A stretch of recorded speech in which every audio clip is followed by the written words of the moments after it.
خانوم داره میکروفون تست میکنه، میکروفون شروع میکنه به سوت کشیدن. یه سالن رو میبینیم، یه سری آدم اونجان که گردن هر کدوم یه پلاکه که اسمشون روش نوشته شده. گوشاشون هم گرفتن بابت صدای سوت میکروفون. اون خانوم شروع میکنه به خوش آمدگویی. به کجا؟ به جلسه دیت 5 دقیقه‌ای. وسط حرفای اون زن صدای در میاد. همه توجهشون جلب میشه به سمت در. یه آدمو میبینیم با لباسای عجیب و همینطور فیس عجیب. طرف از اینکه دیر رسیده عذرخواهی میکنه. Sorry I'm a bit late. بقیه ایگنور میکنن و برمیگردن. مسئول جلسه میگه که خانوما هر کدوم پشت این میز بشینن تا شروع کنیم. این هفته آقایون گردشی میزاشون رو عوض میکنن. مرد عجیب ساعتش از جیبش در میاره، یه نگاهی به ساعت میکنه. مسئول جلسه میرسه بهش میگه که برو یه میز برای خودت پیدا کن. مسئول برگزاری میره سمت یه زنگ میزنه تا جلسه شروع بشه. دو طرف 5 دقیقه وقت دارن با هم دیگه دیت کنن و هم دیگه رو بشناسن. مرد به صورت عجیب میشینه پشت این میز و شروع میکنه به حرف زدن، ولی طرف مقابلش بهش میگه که هیچ چی نگو، فقط بذار این 5 دقیقه تموم بشه و خدافظ. نفر بعدی قفلی میزنه روی صورتش که چرا اینجوریه. نفر بعدی یه سوال میکنه، حالش بد میشه. اون یکی هم که هر چقدر بیشتر دقت میکنه بیشتر عق میزنه. یکی دیگه هم که اومده دنبال پارتنر BDSM میگرده.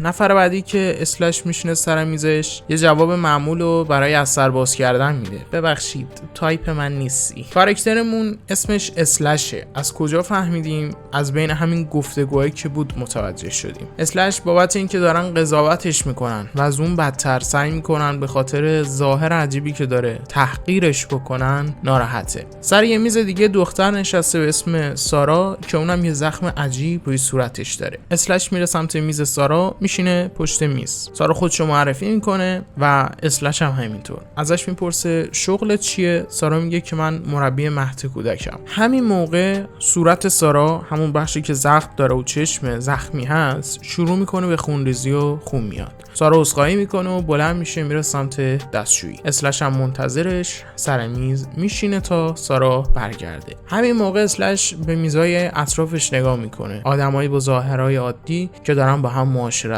میکنن. همون آدمایی که اسلش رو به خاطر قیافه عجیبش پس زده بودن. اسلش توی فکر فرو رفته و غمگین تر از قبل شده. سارا توی دستشویی داره با دستمال زخمش رو پاک میکنه تا برگرده پیش اسلش. اسلش هنوز سر میز نشسته، دوباره ساعتش رو در میاره، بهش نگاه میکنه که سارا برمیگرده. اگه تا اینجا ویدیو رو حال کردی حتما سابسکرایب کن و ویدیو رو هم لایک کن. مرسی. سارا به اسلش میگه من آدمی نیستم که بقیه منو نرمال فرض کنن یا نرمال تصورم بکنم. خودم هم خیلی خوب میدونم که زشتم. ولی اسلش میگه نه اصلا اینطوری نیست. اتفاقا به نظر من خیلی هم قیافه خوشگلی داری. همون موقع زنگ میخوره و 5 دقیقه تموم میشه. سارا هم به اسلش میگه به نظر منم صورت زیبایی داری. همین موقع اسلش بهش پیشنهاد میده یا اگه دوست داری با هم دیگه بریم شام. سارا هم قبول میکنه. اینجا کات نمای بیرونی یه خونه عجیب رو میبینیم و اسلش که داره انگاری گوشت میخوره. پلاکارد سارا رو آویزون میکنه به دیوار، ساعتش رو دوباره در میاره و زمان رو متوقف میکنه.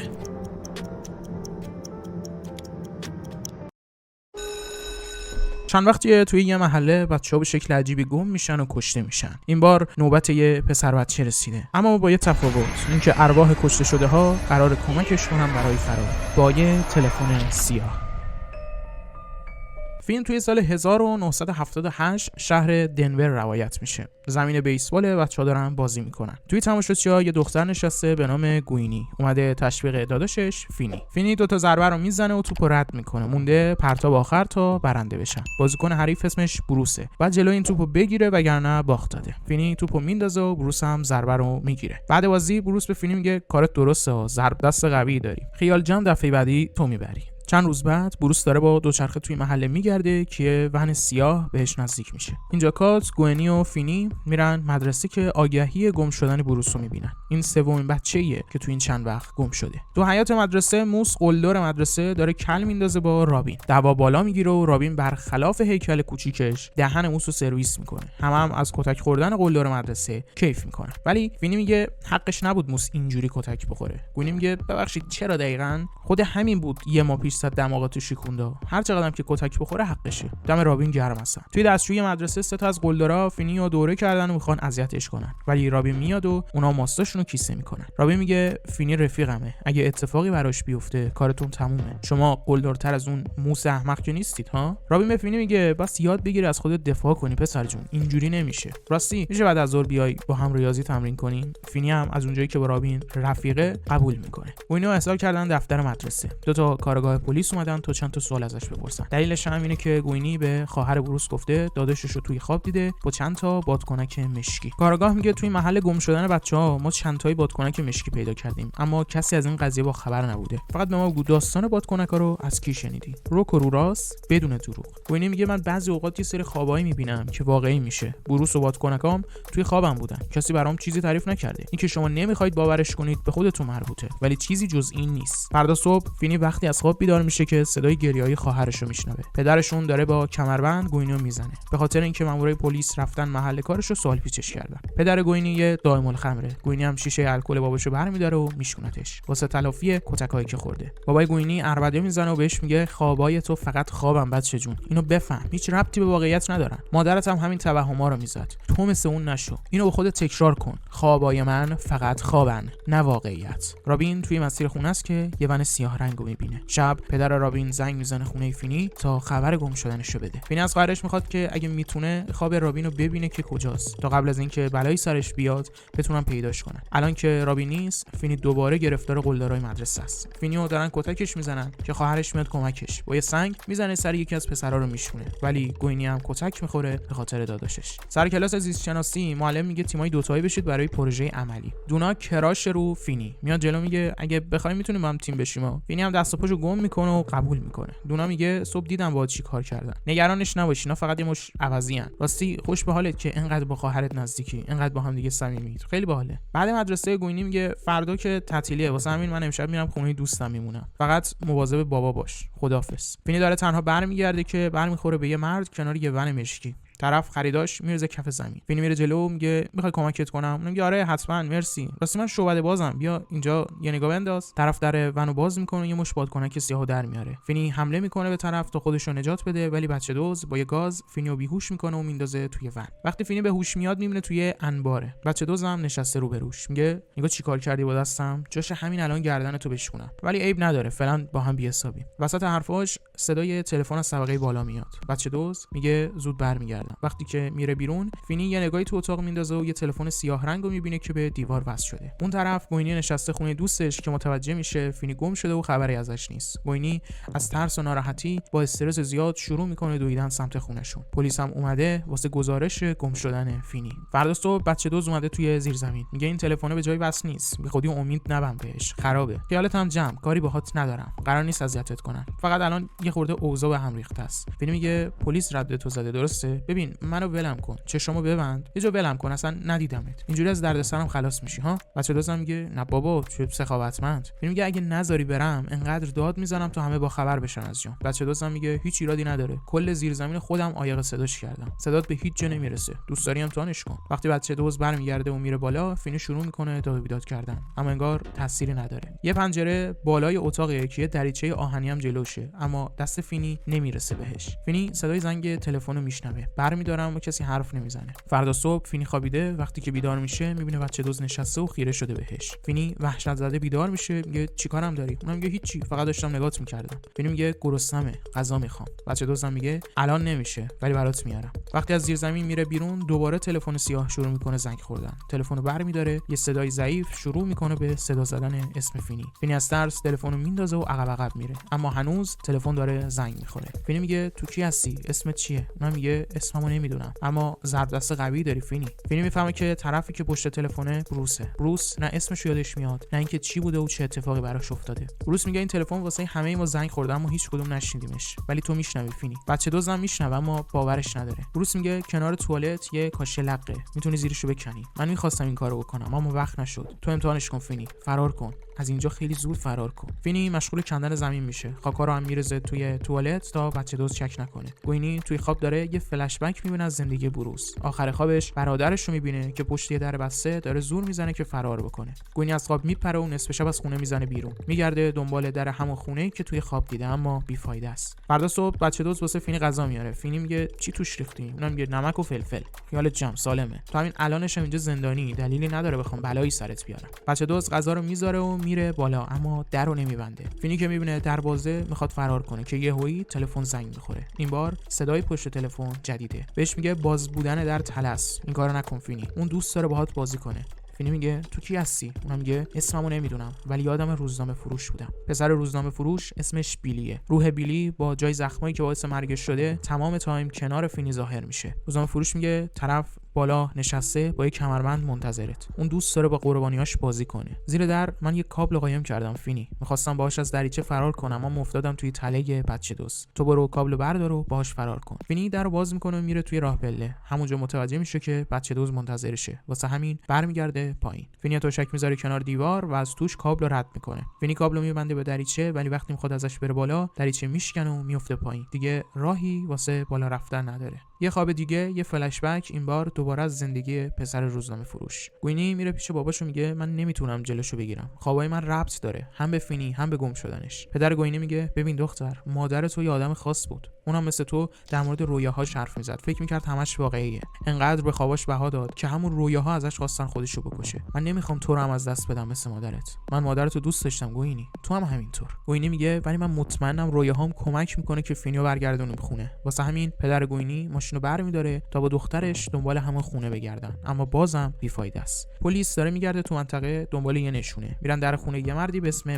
مکس به کارگاه میگه که بیاد تو، بیاد کارتون دارم. مکس خودش مشغول تحقیق روی همین پروژه توی خونه است. مکس میگه ببینید این بچه‌هایی که گم شدن همه مال همین محل بودن. هر نشونه‌ای هم که پیدا شده توی همین محدوده بوده. پس دزد باید همینجا خونش باشه. پلیس میپرسه جناب مکس شما چند وقت اینجا زندگی میکنید؟ مکس میگه من خونم اینجا نیست. اینجا خونه داداشمه، چند وقتی اومدم موندم. چطور؟ میگه اینا رو بذار کنار. فقط اگه خبری شد بهمون زنگ بزن. ما خودمون کارمون رو بلدیم. بچه دزد واسه فینی غذا میبره. بهش میگه راستی من اسم تو هنوز نپرسیدم. فینی هم به دروغ میگه که اسمم تیلوره. بچه دزد غذا رو میریزه زمین و میگه تازه داشتم باهات حال میکردم فینی. اسمت تیتر 1 روزنامه هاست. دلیل نداشت دروغی بهم بگی بچه جون. بچه دزد میگه میخواستم ولت کنم بری چون ازت خوشم اومده بود، ولی ثابت کردی ارزششو نداری. دروغگو دزداری. بچه دزد دوباره درو میبنده ولی قفل نمیکنه و میره. تلفن باز زنگ میخوره اما کسی صحبت نمیکنه. بچه دزد طبقه بالا نشسته منتظر تا فینی بیاد بالا و بیفته توی تالش، ولی از خستگی کم کم سرش سنگین میشه و خوابش میبره. فینی برمیگرده توی رخت خوابش که بخوابه، اما یهویی صدایی از توی تاریکی میاد. نور میندازه و جنازه یه بچه دیگر رو میبینه که از سقف آویزون شده و داره با دست به تلفن اشاره میکنه.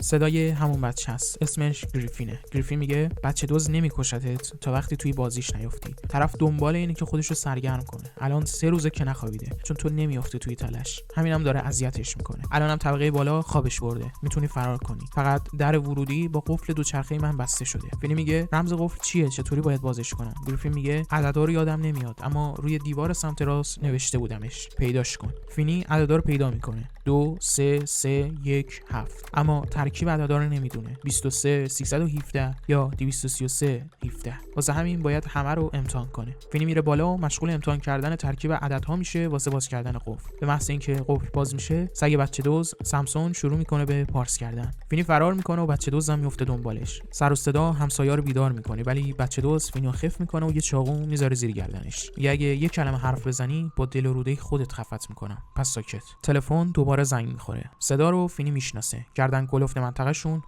ونس رو میبینیم توی سوپری که با 2 نفر درگیر شده و کتکشون زده. بعدش هم پلیس میاد و دستگیرش میکنه. وقتی سوار ماشین میشه، گوینی هم میشینه کنارش. گوینی صدای فینی رو از پشت بیسیم پلیس میشنوه که ونس داره باهاش صحبت میکنه. ماشین پلیس وای میسه جلوی در خونه بچه دزد. پلاک خونه 7741. گوینی با دوچرخه میره دنبال پیدا کردن خونه. روح 5 تا بچه کشته شده راهنماییش میکنن تا خونه رو پیدا کنه. ونس به فینی میگه پشت دیوار عقبی یه فریزره. اگه بتونی دیوار رو بکنی و دریچه‌شو باز کنی، میتونی بری توی فریزر. بعدش هم از اون ور فرار کنی. فینی دیوار رو میکنه و درسته پشتش یه فریزره، اما در محکم‌تر و قوی‌تر از توان فینیه که بتونه بازش بکنه. فینی دیگه از تلاش کردن ناامید شده. دیگه نمیدونه باید چی کار کرد.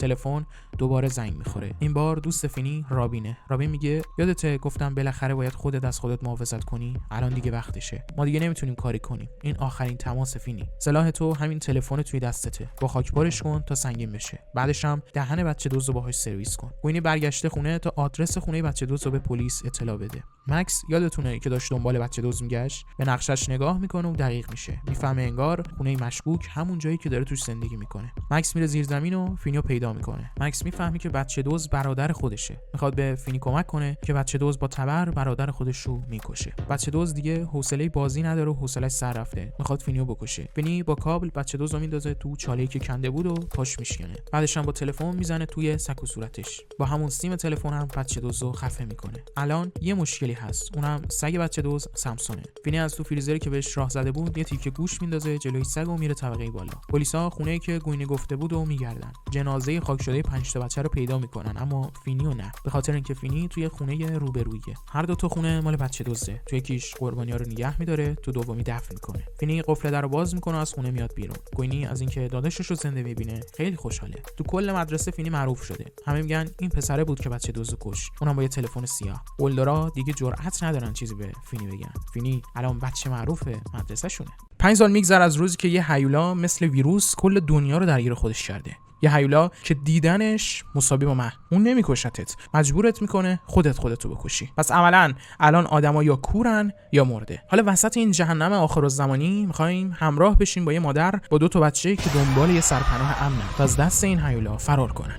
فیلم زمانی شروع میشه که مالوری قراره با 2 تا بچه‌اش یه سفر رو شروع کنن. 2 تا بچه گوگولی که اسم ندارن، دختر پسر. برنامه این سفر اینه که از مسیر رودخونه با یه قایق برسن به یه سرپناه امن، یه جایی دور از خطر وجود هیولا، جایی که آدمای دیگه دارن زندگی میکنن، تلاش کردن برگردن به شرایط عادیشون. ولی یه مشکل بزرگ این وسط هست. اونم اینه که نباید حرف بزنید، نباید از هم دیگه دور بشید و مهمتر از همه نباید چشاتون رو باز کنید که اگه کسی این کارو بکنه آخرین اشتباهشه. مالوری چشمای خودش و بچه‌ها رو میبنده. یه دونه جعبه برمی‌داره که 3 تا پرنده توشه. مالوری با تنابی که تا ساحل کشیده شده مسیر رو پیدا میکنه. همونجا یه قایق آماده کردم برای این سفر. اینجا کات برمیگردیم به 5 سال قبل از این اتفاق. مالوری توی خونه تنها زندگی میکنه، تازگی از همسرش جدا شده و حامل است. از تایمی هم که جدا شده خودش رو توی خونه حبس کرده. نقاشی میکشه و بیخبر از بیرون. خواهرش جسیکا تنها کسیه که بهش سر میزنه و خریداش انجام میده. جسیکا میگه بیرون سر این خبری که پخش شده قیامتی، اصلا نمیدونی فروشگاه عجیب شلوغه. مالوری هم میگه چه خبری؟ من در جریانش نیستم، بخاطر اینکه کلا با بیرون قطع ارتباطه. جسیکا میگه اخبارو بزن ببین چه خبره. یه پاندمی عجیب توی روسیه اتفاق افتاد. آدما یهویی انگاری جنون میگیرن و به همدیگه حمله میکنن، یا اینکه خودشون رو میکشن یا تلاش میکنن به بقیه حمله کنن و اونا رو بکشن. یه هرج و مرج مریض و عجیب غریب. ویروس به اروپای شرقی هم سرایت کرد. اینطوری که معلومه هیچ راه کنترلی نداره، چون اصلا نمیدونن چطور داره منتقل میشه. تنها اطلاعات اینه که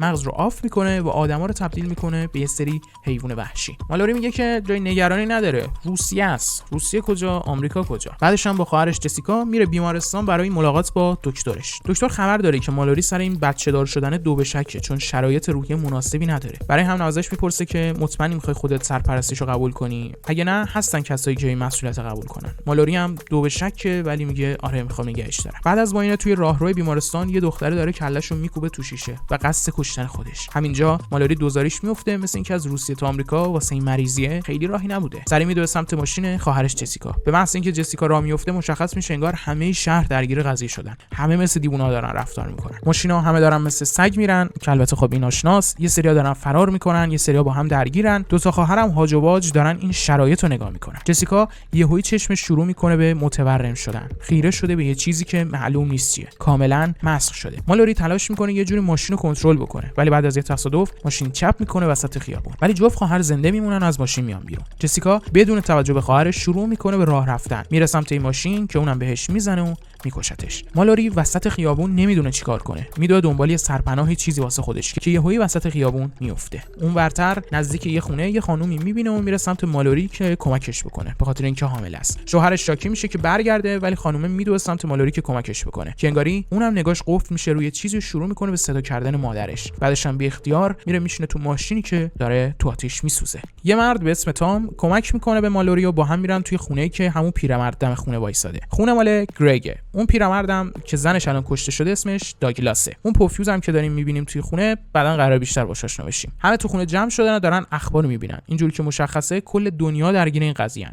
یکی از آدمای توی خونه اسمش چارلیه. چارلی میگه این قطعاً همون آخرالزمانیه که تو کتاب ازش حرف زدن. میگه من تو همه کتابایی که خوندم این اومده که قرار انسانا مجذوب یه چیزی بشن مثل شیطانم قرار نابودی رو بهشون تقدیم بکنه. هدفم پاک کردن جهان هستیه. مالوری یه گوشه نشسته توی شوک همه این اتفاقایی که افتاده. همین یه ساعت پیش تو خونش داشت زندگی میکرد. خواهرش کنارش بود. هیچ دغدغه‌ای هم نداشت جز اینکه بچه‌ش رو سالم به دنیا بیاره. حالا قراره توسط یه چیزی کشته بشه که اصلا نمیشه دیدش، نه معلومه چی هست. اینکه همه آدمایی که کشته شدن قبلش به چیزی انگاری خیره شده بودن یه سرنخه. واسه همین همه پنجره‌های خونه رو میپوشونن تا اون اتفاق دوباره برای هیچ کدومشون نیفته. دوباره کات. این قرار زیاد بگم. 6 ساعت از شروع مسافرت میگذره. ستایی رفتن زیر پتو قایم شدن تا بتونن چشم‌بنداشون رو در بیارن ولی در امان باشن. مالوری داره با بیستیم تلاش میکنه یه ردی از آدمای سرپناه پیدا کنه ولی کسی جوابگو نیست. دوباره 5 سال قبل افراد توی خونه کم کم دارن به هم دیگه عادت میکنن تا اینکه یه روز یه بازمانده به اسم اولمپیا میاد و شروع میکنه به در زدن. داگلاس اجازه نمیده درو باز کنن. دیگه از کجا معلوم نخواد هممون رو به کشتن بده. ولی تام میخواد که درو باز کنه. بقیه هم همینطور. درو باز میکنن میبینن اولمپیا یه زن تنهاست که از قضا اونم مثل مالوری حامل است. گرگ میگه از این به بعد برای اینکه ببینیم کی پشت دره یا کلا ببینیم دور و برمون چه خبره میتونیم از دوربینای مداربسته من استفاده کنیم. ولی به نظر بقیه این کار میتونه خطرناک باشه. گرگ میگه این یه تصویر ثانویه است. اینجوری یه آی کانتاکت به حساب نمیاد. نمیتونه بلایی سرم بیاره. ولی یه چیزو تست میکنیم. برای محکم کاری دستای گرگو میبندم به صندلی که قرار روبروی سیستم باش بشینه که اگه اتفاقی افتاد به بقیه آسیب نزنه. گرگ مشغول چک کردن دوربینا میشه. همه چیز عادیه تا اینکه اونم فریز میشه و چشماش متورم میشه. از سر و صدای اتاق بالا میفهمن که انگاری خبریه. گرگ خودش انداخته زمین و با کوبیدن سرش به زمین خودشو خلاص کرده. پس تصویر دوربینا هم همون تاثیر رو میتونه داشته باشه. الان 14 ساعت از روی قایق بودن میگذره. مالوری داره پارو میزنه که یهویی صدای یه نفر میشنوه. طرف میگه سلام، خوبید؟ چشمنداتون رو درارید، اینجا همه چیز اوکیه. غذا مزا کمک چیزی نمیخواید؟ ولی مالوری میدونه که نمیشه به کسی اعتماد کرد. صدا نزدیک میشه. مالوری به خاطر چشمند نمیتونه درست ببینه تا اینکه طرف بهشون حمله میکنه. زور میزنه چشمند مالوری هر جوری شده در بیاره. مالوری هم با یه قمه اول فضلی میذاره تو گردن یارو و ناکارش میکنه. بک میزنیم توی خونه. غذا داره تموم میشه، باید یه فکری واسه غذا و خوراکی بکنن. از یه جای گیر بیارن. تا میگه یه فروشگاه نزدیک اینجا هست، ولی چه جوری باید رفت؟ اول از همه دید شیشه‌های ماشین رو کور میکنن با رنگ زدن. بعدش هم با استفاده از GPS ماشین راهو پیدا میکنن و حرکت میکنن. هر چیزی هم که سر راه یا اطراف ماشین باشه آلارم میده. هر جور شده تام خودش و بقیه رو میرسونه به فروشگاه. فروشگاه پر خوراکیه و هر وسیله‌ای که لازم دارن رو میتونن بردارن. الان دیگه وقت غارته. مالوری همونجا قفس پرنده ها رو میبینه. برشون میداره تا با خودش ببرتشون خونه. تقریبا همه بار و بندیل رو ردیف کردن که از فریزر آخر فروشگاه صدا میاد. یه نفر توی فریزر گیر کرده. طرف میگه الان چند روز اینجا گرفتار شدم. غذا ندارم بخورم. هر جور شده کمکم کنید. چارلی طرفو میشناسه چون خودش هم همینجا کار میکنه. تام میره پشت در تا که درو باز کنه و طرف بیاد بیرون. به محض باز شدن در پرنده‌ها توی قفس شروع میکنن به بیقراری کردن و صدا کردن. مالوری متوجه میشه که انگار اینجا یه چیزی اشتباهه. طرف دست و پا میزنه واسه بیرون پریدن. تام هم پشت در داره تلاش میکنه که درو دوباره ببنده. چارلی خودشو پرت میکنه سمت طرف تا بتونه جون بقیه رو نجات بده. شب یه صدایی از توی گاراژ میاد. اون دوست عزیز پوفیوزمون ماشین رو دو در کرده و در رفته. 24 ساعت از روی آب بودن گذشته. مالوری جفت دستاش خسته شده. میاد استراحت کنه که قایق میخوره به یه کامیون وسط آب. تعادل قایق به هم میخوره. پسر با پتو غذایی که توی قایق بوده میروزه توی رودخونه و تمامش سوت میشه. البته پسر رو نجات میده. مالوری خودش رو میرسونه به یه ساحل. به بچه‌ها میگه همینجا بمونید تا من برم وسایلی که لازم داریم رو پیدا کنم. همون نزدیک ساحل یه بیمارستان متروکه است که مالوری پیداش میکنه. هر چیزی که لازم هست رو برمی‌داره که یهویی از پشت در صدا میاد. این سر و صدا بچه‌ها رو هم ترسونده. الان یه تایمی از رفتن مالوری گذشته. دختر بلند میشه بره توی جنگل تا مالوری رو پیدا بکنه. هم که دختر از قایق دور میشه یه زمزمه شروع میکنه به وسوسه کردن دختر واسه اینکه چشمندشو در بیاره. شیطان داره نزدیک دختر بچه میشه که یهو تنابش کشیده میشه. مالوری دختر بچه رو برمیگردونه توی قایق. دوباره راه میافتن به سمت پایین رودخونه. دوباره کات 5 سال قبل. یه نصف شب اولمپیا در واسه یه غریبه‌ای باز میکنه که داشته التماس میکرده. دوگلاس شاکی میشه که چرا اینو راش دادی؟ اصلا کی به تو اجازه داد بری سمت در؟ ولی انگاری طرف که اسمش گریه سالمه. گری حرفای عجیبی داره میزنه. میگه اون بیرون یه سری آدما هستن که بدون چشمند دارن زندگی میکنن. مشکل حل شده. یاد گرفتن چطوری با هیولا کنار بیان. دوگلاس نمیتونه به طرف اعتماد کنه. واسه همین میخواد از خونه بیرونش کنه. شروع میکنه با اسلحه تهدید کردنش. ولی یهو شریل با گلدون قافل میزنه تو کله دوگلاس. بعدش هم میندازنش تو گاراژ که زیادی ساز مخالف نزنه. اشتباه بزرگ.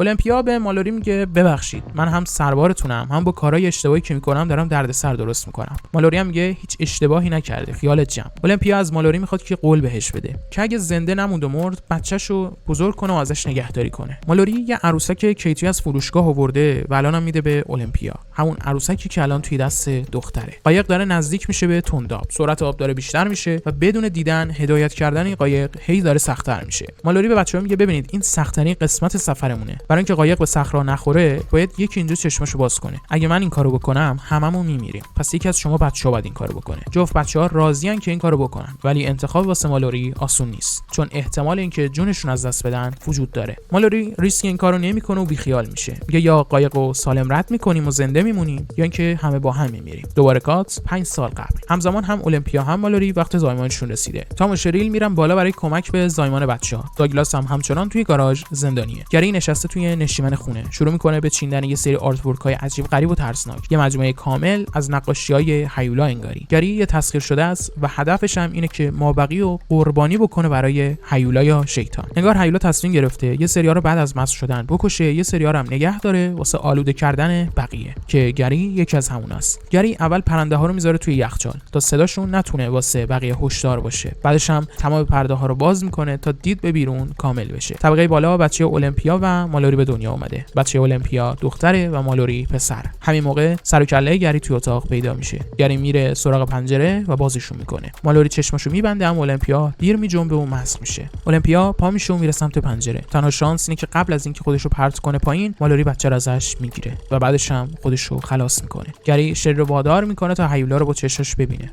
و اونم به کشتن میده. داگلاس این اسلحه برداشته و اومده بالا، چشمشو بسته تا مسخ نشه و تیراندازی هم با چشم بسته کار آسونی نیست. شلیک میکنه و میخوره به شونه گری میدوه سمت داگلاس و دوتایی پرت میشن طبقه پایین. گری با یه چاقو داگلاس رو هم قربانی میکنه و میکشه. تام طبقه پایین بیهوش افتاده. به محض به هوش اومدن تفنگ داگلاس رو چنگ میزنه و گری رو میکشه. الان مالوری، تام و اون دو تا بچه تنها آدمایی ان که زنده موندن. 5 سال از همه اتفاقات گذشته، مالوری بچه‌ها رو همراه با تام توی یه کلبه وسط جنگل داره بزرگ میکنه و با هم زندگی میکنن. پرنده‌های فروشگاه هم آوردن چون نقش زنگ خطر رو داره براشون. الان خیلی وقتی که از آدمای دیگه دورن. بچه‌ها هم به شرایط زندگی این مدلی عادت کردن، چون خبر ندارن قبلا زندگی بدون هیولا چه شکلی بوده. و تام از این قضیه ناراحته. میگه اینا بچه‌ن، باید بچگی خودشونو بکنن. انقدر درگیر بقا و زنده موندن و این چیزا نکن بچه‌ها رو. این الان 5 سالشونه ولی هنوز براشون اسم نذاشتیم. هیچ کدومشون اسم ندارن. ولی مالوری میگه که اولویت هممون الان زنده موندنه، نه اسباب بازی و اسم و فامیل و اینا. یه روز از بیرون کلبه یه سری سر و صدا میاد. یه سری آدم که چشمندم ندارن. همین یعنی جای امنشون الان توی خطره. ای داد بیداد. یه شب واکی تاکی فعال میشه و یه نفر به اسم ریک میگه که ما یه پناهگاه امن داریم. شما هم اگه میخواید میتونید بیاد پیش ما. پایین رودخونه بعد از تنداب. راه رسیدن بهش آسون نیست، اما همه چی فراهمه اینجا. ازشون میپرسه که بچه‌م همراهشون هست یا نه، که تام میگه آره دوتا. ریک میگه اگه بچه همراهتونه کار خیلی سخت‌تر میشه. رودخونه برای بچه‌ها اصلا امن نیست. تام میگه رسیدیم چطوری میتونیم پیداتون بکنیم؟ ریک میگه کلید پناهگاه ما پرنده‌هان. کل منطقه پر از پرنده‌ها که خودشون راهنماییتون میکنن. تام میخواد بره سمت پناهگاه، ولی مالوری با این قضیه موافق نیست. فکر میکنه که ریک هم یکی مثل گری که آلوده شده، میخواد اونها رو هم آلوده و قربانی بکنه. همون روز دوباره اون آدما سر کلهشون با ماشین پیدا میشه. تام به مالوری میگه اینجا دیگه برای بچه‌ها امن نیست. شما برید سمت قایق و حرکت کنید. مالوری وسایلی که لازمه رو برمی‌داره و با دختر و پسر حرکت میکنه سمت رودخونه. تام هم با اسلحه آدمای آلوده رو تهدید میکنه تا بتونه برای مالوری بچه‌ها وقت بخره. تام چند تاشون رو ناکار میکنه، اما با چشم بسته بیشتر از این نمیشه. واسه همین چشمندو برمی‌داره و خودش هم مسخ میشه. تا قبل از اینکه کنترلش رو کامل از دست بده، همه آدمای آلوده رو ناکار میکنه و در نهایت کاریو میکنه که اکثر مسخ شده ها انجامش میدن. اینجا سکانس اول فیلم رو دوباره میبینیم، جایی که شروع سفره. الان 42 ساعته که مالوری و بچه‌ها روی آبن. رسیدن به سخت‌ترین بخش سفرشون یعنی تندابا. جریان آب کار خودش رو میکنه. قایق چپ میشه و میافتن توی آب. فشار و سرعت آب خیلی زیاده، ولی ستایی زنده میمونن و خودشون رو میرسونن به خشکی. حالا ستایی باید مسیر جنگل رو برن. یه صدا مدام داره دورشون میچرخه. داره تلاش میکنه راضیشون کنه تا چشمنداشون رو بردارن. یه لحظه بهش فکر کن. چشمات بسته است وسط یه جنگلی. یه صدا مدام زیر گوشت زمزمه میکنه تا چشمندتو برداری. که اگه این کارو بکنی قطعا میمیری.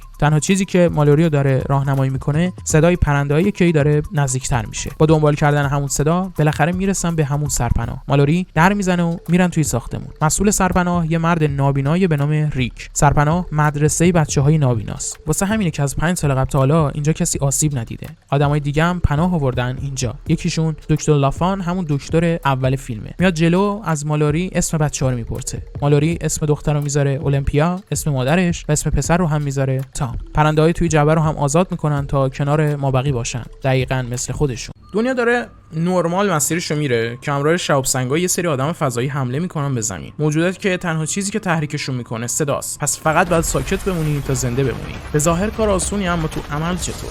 توی ویدیو میریم سراغ خلاصه فیلم کوایت پلیس. بیرون از نیویورک سیتی توی یه آسایشگاه درمانی، سم کاراکتر اصلی ما داره دوره درمانی سرطانش رو میگذرونه. بیماریش پیشرفت کرده و مثل اینکه زیاد تایم نداره. واسه همین هم سم تبدیل شده به یه آدم افسرده و بدبین. با کسی در ارتباط نیست، دوستی هم نداره به جز یه نفر، فرودو. سم شعر می‌نویسه. شعراشو برای همگروهیاش هم میخونه. تنها چیزی که میشه از شعرهای سم برداشت کرد غم، ناامیدی و تنفر از زندگی. شخصیت این روزای سم. یکی از کارمندای آسایشگاه رو می‌بینیم به نام روبن. روبن به سم میگه قراره مریضا رو ببریم نیویورک برای یه تئاتر. تو هم میای؟ سم میگه به یه شرط، اونم اینه که بعد از تئاتر منو ببری یه پیتزا فروشی. سم پد درمانیشو عوض میکنه و با رفیقش فرودو میره تا سوار اتوبوس بشه به مقصد نیویورک سیتی. سوار اتوبوس سم متوجه یه سری جت جنگی میشه که انگاری دارن دور شهر میچرخن. تئاتر خوش میگذره، البته تا قبل از اینکه داستانش غم انگیز بشه. سم زندگی خودش به اندازه کافی تراژیک هست، پس دیگه نیازی به غم بیشتر نداره. واسه همین از سالن میزنه بیرون. میره سوپری یه چیزی واسه خودش بخره که میبینه یه عالمه ماشین پلیس کله‌ای میرن یه سمتی. انگاری تو شهر یه خبراییه. اون از جتای جنگی، حالا این همه پلیس. سم برمیگرده پیش روبن که برام واسه پیتزا خوری، ولی روبن داره تلفنی حرف میزنه که انگاری وسط شانتن میره و تماسش قطع میشه. روبن میگه که شرمنده، یه اتفاقی افتاده که سریع باید برگردیم آسایشگاه. هر چه سریعتر باید نیویورک رو ترک کنیم. سم ناراحت میشه، میگه تنها دلیلی که من این همه راه دنبال شما اومدم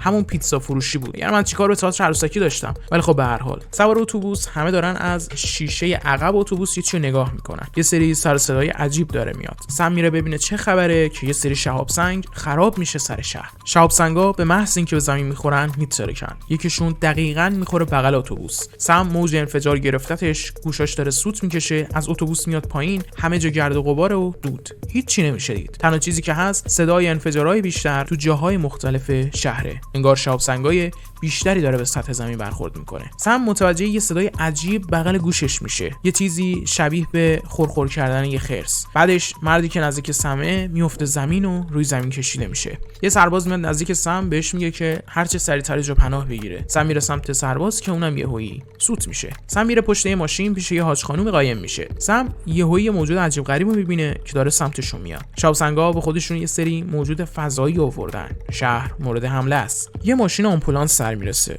با صدای بلند آژیر. یه هیولا حمله میکنه به سمت آمبولانس و میترکونتش. موج انفجار سم از جا میکنه و پرتش میکنه توی ساختمون. بعد چند دقیقه موقعی که به هوش میاد سرفه کنه که یه نفر جلوی دهنش رو میگیره. اسم دوست عزیزمون هنریه. سم یا خودش میاد میبینه دقیقاً توی همون سالن تئاتر یه سری دیگه از آدما همونجا هستن، پناه آوردن توی سالن تا در امان باشن. توی سالن روبن هم هست. فرودو رو پیداش کرده و نگهش داشته. از بیرون صدای هلیکوپتر میاد. هلیکوپتر اعلام میکنن که هر جایی که میتونید قایم بشید و سعی کنید توی دید نباشید. دستورالعملای فرار رو بهتون میگیم. فقط تنها کاری که میکنید اینه که ساکت باشید. تنها چیزی که این موجودات رو تحریک میکنه صداست. فقط صدا نکنید. خب از اونجایی که دوست عزیزمون خودش داشت صدا تولید میکرد، به هلیکوپتر حمله میشه و هلیکوپتر سقوط میکنه روی سقف سالن. فرودو از صدای سقوط میترسه و فرار میکنه. سم بلند میشه بره دنبالش که توی ساختمون جنازه آدما رو پیدا میکنه. موقع راه رفتن پاش میره روی چند تا کلوخ و صدا بلند میشه. روبن سمو میگیره و یه گوشه آروم میشینن. یه هیولا دقیقاً پشت در سالن داره گشت میزنه. فرودو که خب عین خیالش نیست، میخوره به یه کیف که کیف زنگوله داره و زنگوله هم صدا. سم میپره گربهشو بغل بگیره که بازم یه صدای دیگه. هیولا درو میشکنه، میگرده دنبال منبع صدا که پارش کنه. فیس تو فیس هم میشه با روبن، ولی روبن هر جوری که شده نفسشو حبس میکنه و جونشو نجات میده. هیولاها کورن، فقط و فقط با صدا متوجه اطرافشون میشن. دوباره یه هلیکوپتر دیگه سر میرسه. هیولا هم میدوه دنبال صدای هلیکوپتر. دوباره از خیابون صدای انفجار دیگه شنیده میشه. سم میره توی دستشویی سالن تئاتر تا صورتشو بشوره که میبینه پچ داروییش هم تموم شده. یه زن نشسته پشت میز داره رادیو رو چک میکنه تا ببینه چه خبره. انگاری یه سرپناهی دارن آماده میکنن بیرون شهر برای آدمایی که گیر افتادن. ارتش میخواد همه پلای شهر رو خراب کنه.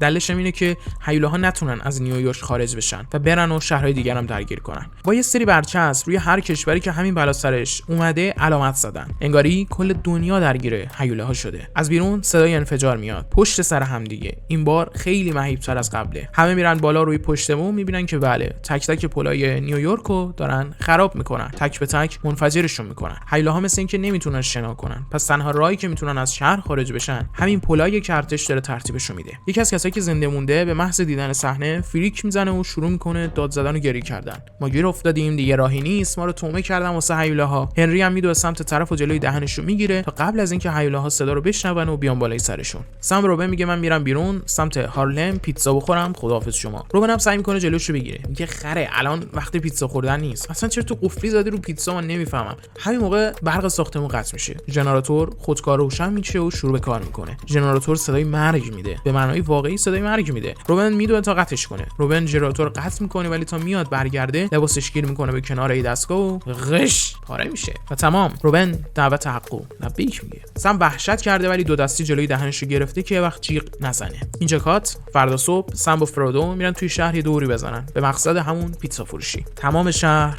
نابود شده، به معنای واقعی یه ویرانی اتفاق افتاده. سم میره توی یه دونه سوپرمارکت ترکیده یه سری وسایل برداره برای خوردن خودش و فرودو. چند تا کنسرو برمی‌دارن میرن زیر فواره میشینن تا صدای باز کردن کنسرو رو صدای آب ماسکه بکنه. برادر فرودو مشغول غذا خوردن میشه که ما دو تا بچه رو می‌بینیم که زیر فواره قایم شدن. سم یکم از غذاهایی که داره رو میده به اون دو تا بچه. هلیکوپترها دوباره برگشتن. اعلام میکنن مردمی که توی شهر گیر افتادن برن سمت اسکله. قایق آماده است برای فرار کردن مردم از شهر. صدای هلیکوپترها بازم هیولاها رو جذب میکنه. از ساختمون میرن بالا تا حمله بکنن سمت منبع صدا. سم با دو تا بچه میرن توی دونه تونل قایم میشن تا اوضاع کم آروم بشه. گله هیولاها دارن با سرعت میدوئن، یه جوری انگاری گله گاو میشه باشه. سقف تونل شروع میکنه به لرزیدن. سم میخواد از تونل فرار کنه که یه تیکه از ساختمون بالایی میریزه و جلوی تونل رو میبنده. بعد از اینکه هیولاها سرشون گرم هلیکوپترها میشه، منطقی خود آرومتر میشه. سم و بچه‌ها از تونل میان بیرون. همه مردمی که پناه گرفته بودن رو میبینیم که اومدن توی خیابون تا برن سمت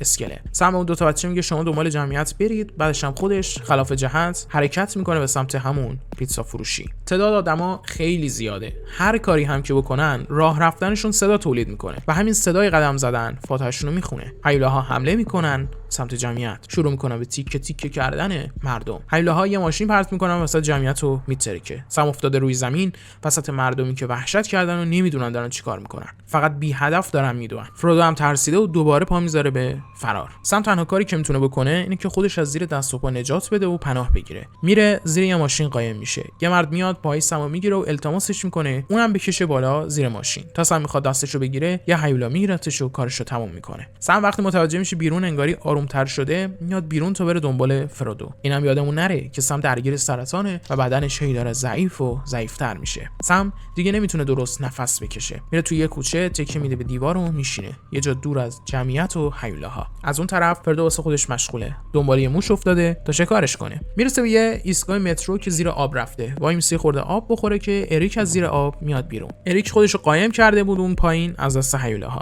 اریک میره دنبال فرودو تا اینکه سمو پیدا میکنه. سم بلند میشه که با فرودو راهش ادامه بده که اریک هم میفته دنبالشون. سم میگه ببین من دنبال سرخر نمیگردم، همه دارن میرن سمت اسکله، تو هم برو اون سمتی، منو ولم کن. بارون میزنه، دوتایی میرن یه جا پناه میگیرن. سم میگه خب قایقا تو بندرن، مردم دارن میرن، چرا تو نمیری؟ اریک هم میگه نمیتونم چون تنها رفتن میترسونتم. خلاصه اریک دنبال سم راه میفته تا برن سمت آپارتمان سم، هم برای اینکه استراحت کنن توی یه جای امن، همین که سم نیاز داره که داروهاش مصرف بکنه. اریک میگه اهل انگلستان اومده نیویورک برای ادامه تحصیل. تو این شهر هم هیچ کسی نداره که منتظرش باشه. از سم میپرسه تو چطور؟ دنبال خانواده‌ات میگردی؟ دلیل اینکه اینجا موندی چیه؟ سم میگه که من یه پیتزا باید بخورم، بعدش منم میرم. اریک توی آپارتمان یه عکس پیدا میکنه از پدر سم که داره پیانو میزنه. دفترچه شعرهای سم هم پیدا میکنه و شروع میکنه به خوندنش. اریک از متن شعرها متوجه مریضی سم میشه. سم خودش هم توضیح میده که آخرین آرزوش اینه که پیتزا بخوره چون وقت زیادی نداره. فردا صبح سم از خواب بیدار میشه. اریک هنوز خوابه. سم هم بلند میشه و با فرودو دوتایی میزنن بیرون. توی راه میرسن به یه دونه کتاب فروشی. سم همونجا میشینه و مشغول کتابا میشه که اریک هم سر کله‌اش پیدا میشه. سم میاد تا از روی نیمکت بلند بشه، دستش میخوره به چند تا کتاب و کتابا میرزه. همون موقع صدا هیولاها رو جذب میکنه. دو تایی شروع میکنن به دویدن. میرسن به یه ساختمون، میخوان برن تو ولی انگاری در گیر کرده. یه کیف پشت دره که نمیذاره درست باز بشه. ولی با هر بدبختی که هست اریک در رو باز میکنه و میرن توی ساختمون. هیولاها هم دنبالشون. که اونا هم با صدا کردن مابقی خبر میکنن و یه گله را میفته. هر جور شده سم و اریک از ساختمون میان بیرون و میرن توی خیابون. اریک شیشه یه ماشین رو میشکونه تا دزدگیرش صدا کنه. اینجوری هیولاها توجهشون جلب میشه به ماشین و میتونن فرار کنن. ستایی میرسن سمت تونل مترو. مسیر ریل مترو آب گرفتگی شده و پر آبه. دوتایی میزنن توی آب. به هر حال این پایین از اون بالا انگاری امتره. هر چقدر میرن جلوتر ارتفاع آبم بیشتر میشه. اریک توی آب یهویی پنیک میکنه. خاطره غرق شدن یه نفر یادش میاد. کی نمیدونیم. واسه همین ناخودآگاه شروع میکنه به گریه کردن. سام جلوی دهنش رو میگیره که صدای گریهش هیولاها رو نکشونه سمتشون، ولی یه خورده دیره. سام و اریک برای فرار میرن زیر آب و هر جور شده یه مسیر رو پیدا میکنن تا میرسن به سوراخی که برمیگرده روی سطح زمین. فرودو دوباره پا میذاره به فرار. سوراخ وسط یه کلیساست. سام به محض اینکه میرسه بالا از هوش میره. توی خواب و بیداری باباشو میبینه. اینجوری که معلومه هی داره حال سام بدتر و بدتر میشه. اریک ازش میپرسه اسم داروات چیه؟ بگو من میرم براش پیداشو میکنم. اریک میره دنبال داروخونه که داروها رو پیدا کنه که دوباره سر کله فرودو پیدا میشه. اریک داروها رو برداشته و با فرودو برمیگرده توی کلیسا که دوباره فرودو فرار میکنه. واسه خودش میره. اریک هم به ناچار میره دنبالش که برش گردونه. یه ساختمون نیمه کاره که داره توی آتیش میسوزه. اون وسط فرودو هم به چپم طور داره واسه خودش میگرده. فرودو رفته بالای یه دونه تیر. اریک هم میره بالا دنبالش که همون موقع سر کله یه هیولا توی ساختمون پیدا میشه. اریک میره که خودش رو به فرودو نزدیک کنه. یه هیولا میاد بغل گوشش. اریک هم بی صدا همونجا قفل میشه. این بارم به خیر میگذره. اریک برمیگرده پیش سم توی کلیسا و داروها رو بهش میده. سم شروع میکنه تعریف کردن زندگیش برای اریک. یه وقتی بچه بودم عاشق این بودم که بابامو تماشا کنم. وقتی داره توی کلاب پیانو میزنه. هر شب که اجراش تموم شد با هم میرفتیم و پیتزا میخوردیم. بابام آخرش سرطان گرفت و مرد. بابام همین وضعیتی رو داشت که الان من دارم. دوست دارم قبل مردنم دوباره اون پیتزا رو تجربه کنم. اریک هم بهش قول میده هر جوری شده آرزوشو برآورده میکنه. فردا صبح میرن سمت همون پیتزا فروشی که سم میگفت، ولی کل پیتزا فروشی توی آتیش سوخته. سم قطع امید میکنه از آرزوشو، شروع میکنه به گریه کردن. اریک هم میگه ایرادی نداره. دوست داری برگردیم سمت همون کلابی که بابات پیانو میزده؟ میرسم به یه کلاب جاز. سم میشینه پشت پیانویی که باباش میزده. اریک هم میره دنبال یه پیتزا فروشی که پیتزا پیدا کنه. اریک برمیگرده با یه پیتزا. میشینن دو تای مشغول چیل کردن و پیتزا خوردن. برادر فرودو هم میاد سهمشو برمی‌داره. از بالکن ساختمون یه قایق نزدیک اسکله مشخصی که داره از شهر دور میشه. سم ژاکتشو در میاره و به اریک میده به عنوان یادگاری. دو تایی میرن توی خیابون به سمت اسکله،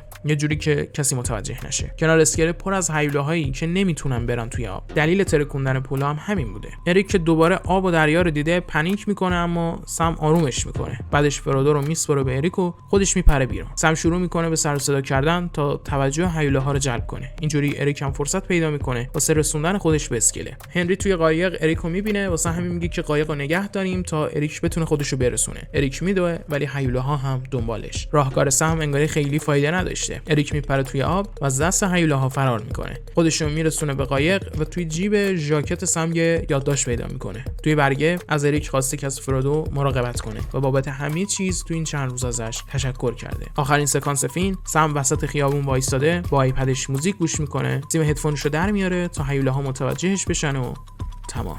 حالا که توی ژانر وحشتیم بذار یه فیلم دیگه هم بهت معرفی بکنم. توی یه مزرعه کوچیک وسط ایسلند یه بره به دنیا میاد. یه بره‌ای که متفاوته. تفاوتش هم اینه که نصفی از بدنش شبیه به انساناست. این بره قرار زندگی اون زن و شوهری که به دنیا آوردنشو تغییر بده. اما چطوری؟ توی این ویدیو میتونید ببینیدش. اگه این ویدیو رو دوست داشتید حتما لایک کنید و از اینکه وقت گذاشتید این ویدیو رو دیدید ازتون صمیمانه متشکرم. مرسی. سم سینما خلاصه فیلم های اعلان دار. سم سینما بهترین کانال خلاصه فیلم دنیا.